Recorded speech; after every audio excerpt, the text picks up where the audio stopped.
آئیے یہی شیخ مکی صاحب ہے، یہی حرم میں ایک شعر کہتے ہیں. دیکھیے حرم میں جھوٹ بول رہے ہیں، حرم میں. عجیب مخلوق ہے یار، یہ حرم میں جھوٹ بولتی ہے، یہ عجیب مخلوق ہے. میں بریلوی ہوں، اللہ آپ کو ہدایت دے. کیا امام احمد رضا خان بریلوی غلط ہیں؟ ان کی کتابیں پڑھ لو پتہ لگ جائے گا. ان کی کتابیں پڑھ لو تو آپ کو سمجھ آ جائے گی. جس نے اپنی کتابوں میں ماشاءاللہ ایسی ایسی توجیحات لکھی ہیں کہ جو مستوی تھا عرش پہ خدا ہو کر اتر پڑا ہے مدینے میں مصطفیٰ ہو کر. اس سے بڑا شرک بھی کوئی ہے دنیا میں؟ اس سے بڑا شرک بھی کوئی ہے دنیا میں؟ ان للہ. اب وہ مر گئے، اللہ عالم توبہ کر لی ہو. اللہ مرنے والے کے بعد کسی کا گلہ نہ کرے. ویسے بہت بڑے عالم تھے، بھٹکتے بھی عالم ہیں. جاہل کیا بھٹکے گا؟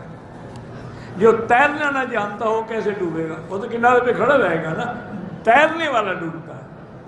بہت بڑا عالم تھا بدبخت. اس نے جو فتاوی لکھا ہے نا، اس میں بعض فقہی جزیات پہ اس کی بڑی گرفت ہے.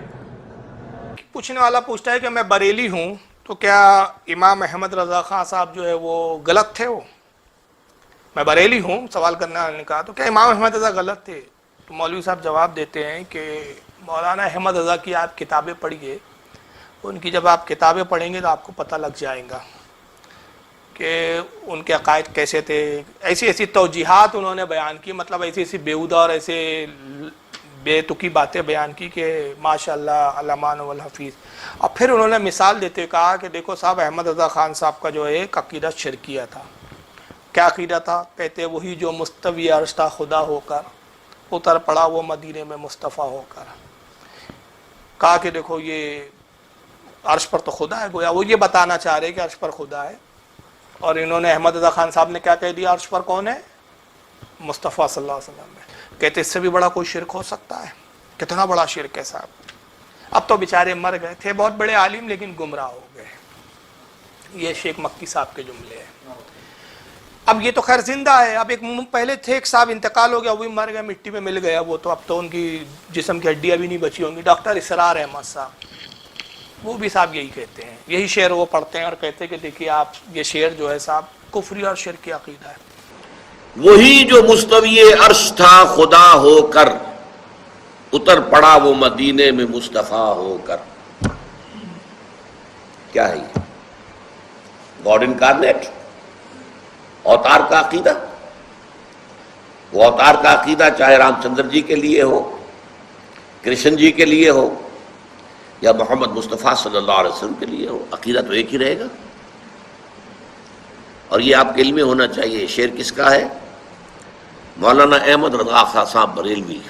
اور یہ آپ کے علم میں ہونا چاہیے. شعر کس کا ہے؟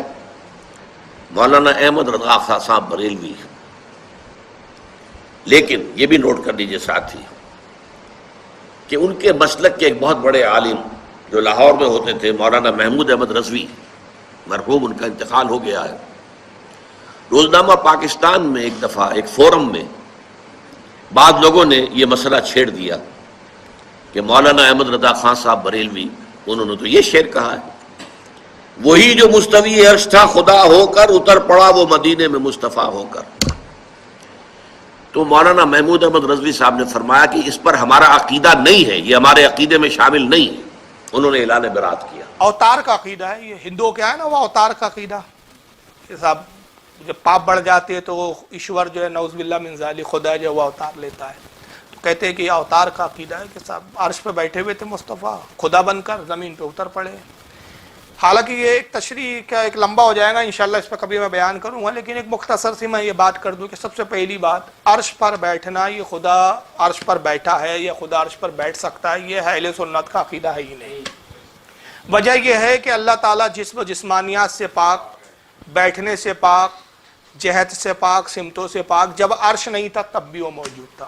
تو جیسے پہلے عرش پر بیٹھنے سے پاک تھا، اب بھی عرش پر بیٹھنے سے پاک ہے. اور ہر چیز کو فنا ہے سوائے اللہ کے. تو جب سب فنا فرمائیں گا تو عرش کو بھی فنا کر دیں گا. تو جیسے عرش کے پہلے عرش پر قرار پکڑنے سے بے نیاز تھا، آج بھی بے نیاز ہے. عرش کے فنا کے بعد بھی وہ بے نیاز ہوں گا. اور اگر یہ عقیدہ نہ رکھا جائے تو بہت سارے پھر الزامات آئیں گے، بہت سارے جو ہے غلط اعتقاد آئیں گے کہ اللہ پھر معاذ اللہ کیا تھک گیا اس لیے بیٹھ گیا، یا پھر عرش فنا ہوگا تو پھر عرش سے بیٹھنے سے محروم ہو جائے گا، تو اس وقت اس کی کیفیت کیا ہوں گی؟ تو اس کی ذات میں تغیر پایا جائے گا، اور اللہ کی ذات میں کوئی تغیر نہیں ہے۔ لیکن اب یہاں ڈاکٹر اسرار صاحب بڑے طاؤ میں کہتے ہیں آپ کو معلوم ہونا چاہیے کہ یہ شعر کس کا ہے؟ یہ مولانا احمد رضا خان صاحب بریلوی کا شعر ہے۔ کس کا شعر ہے؟ آپ کے علم میں ہونا چاہیے بات، حالانکہ افسوس کی بات ہے بیچارے اب مر گئے، مٹی میں مل گئے، اور اللہ جانے کس عذاب سے گزر رہے ہوں گے۔ خود ان کے علم میں نہیں تھا کہ یہ شعر اعلی حضرت کا نہیں ہے،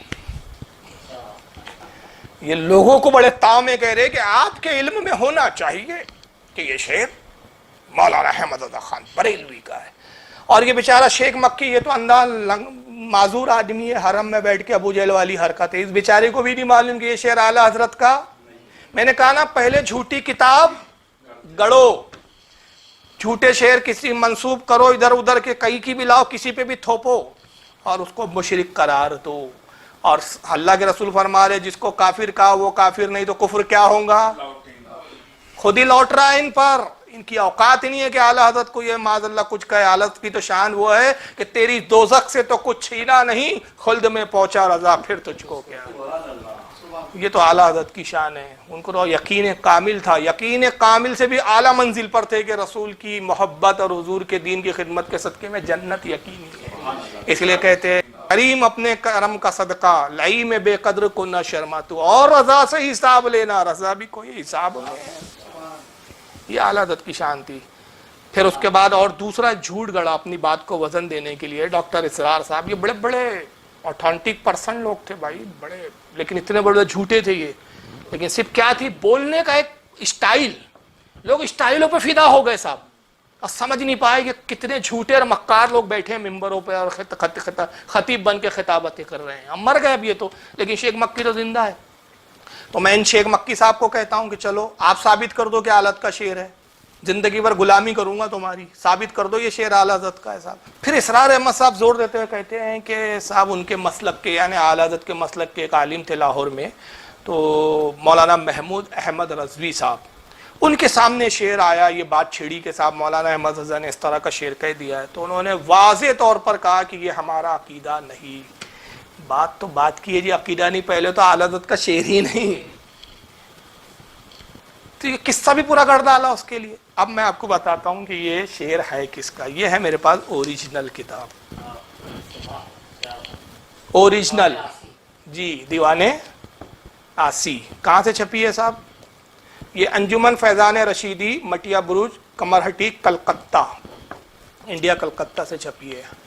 یہ ہے دیوان آسی المعروف بہ عین المعارف۔ کس کی لکھی ہے؟ مولانا شیخ عبدالعلیم آسی غازی پوری۔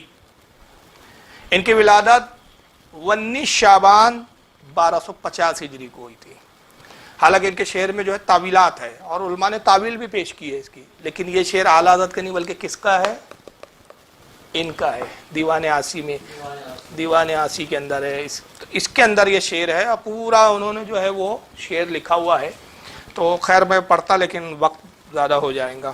تو یہ دوسرا ایک انہوں نے جو ہے فریب سے کام لیا، دوسرا ایک مکر کھیلا کہ پہلے جھوٹی کتابیں گڑی گئی، کوئی کتاب میں اور تھا، کسی اور پہ کچھ منسوب کر دیا گیا، جیسے کہ سیرت غوث پاک ایک کتاب کا میں نے حوالہ دیا، شیخ مکی صاحب کا بیان کیا کہ صاحب ان کا بھی یہ حال تھا کہ اعلیٰ حضرت کے کھاتے میں کسی اور کا شعر پہلے ڈال دیا اور اس پر پھر شرک کا فتویٰ لگا دیا۔ اور کہاں بیٹھ کے کہہ رہا ہے یہ؟ اسی لیے ہم کہتے ہیں کہ اب یہ نہ دیکھو کہ صاحب حرم سے بول رہے ہیں تو جھوٹ کیسے بولیں گے۔ بہت سارے لوگ لاتے نا، یہ مکے کا عالم کیسے غلط ہو سکتا ہے، مدینے کا عالم کیسے غلط ہو سکتا ہے۔ ارے اللہ کے بندے، ابو جہل مکہ میں ہی رہتا تھا اور سب سے زیادہ جھوٹ وہی بولتا تھا۔ ابو لہب بھی مکہ کا رہنے والا تھا، جھوٹا تھا مگر مکار تھا وہ۔ عبداللہ ابن عبی منافق مدینے میں رہتا تھا، اور صرف مدینے میں نہیں رہتا تھا، نبی کے پیچھے نماز بھی پڑھتا تھا، نبی کے پیچھے صحابہ کی جماعت میں شامل ہو کر نماز پڑھنے کے باوجود بھی منافقت کرتا تھا۔ اور اسی مکہ میں، اب آئیے اب یہ بات میں دلیل دیتا چلوں، اسی عرب کی زمین پر، اسی مکہ میں جہاں قرآن کا نزول ہوا، وہیں پر اللہ رب العزت نے یہ آیت بھی نازل کی ہے، اسی جگہ یہ آیت نازل ہوئی۔ وہاں کیوں نازل ہوئی جب وہاں کوئی جھوٹا ہی نہیں ہے؟ تو تم تو کہہ رہے ہو نا کہ مکے میں جو بھی ہے سب سچے کی اولاد ہے، کوئی جھوٹا ہو ہی نہیں سکتا۔ مکہ میں ہے، تو ہم تو کہتے ہیں مکہ میں یہ تھے، چلو تم کہو ابو جہل کافر تھا، یہ تھے وہ تھے، تو اسی مکہ میں، اسی حرم کعبہ میں یہ آیت نازل ہوئی ہے، وہیں قرآن کا نزول ہوا ہے، جس میں رب تبارک و تعالیٰ یہ بھی فرماتا ہے، پارہ نمبر 14 سورہ نحل آیت نمبر 105، اللہ فرماتا ہے انما یفتر الکذب الذین لا یؤمنون بآیات اللہ واولئک هم الکاذبون، بہتان جھوٹ وہی باندھتے ہیں جو اللہ کی آیتوں پر ایمان نہیں رکھتے، اور وہی لوگ جھوٹے ہیں۔ اللہ کہہ رہا ہے بہتان کون باندھتے ہیں؟ جو اللہ کی آیتوں پر ایمان نہیں رکھتے، جھوٹ وہی باندھتے ہیں، بہتان وہی باندھتے ہیں۔ یہ آیت کہاں نازل ہوئی تھی بھائی؟ ہندوستان میں کہ پاکستان میں؟ مکے میں نازل ہوئی تھی نا، مدینے میں نازل ہوئی تھی نا، عرب میں نازل ہوئی تھی نا۔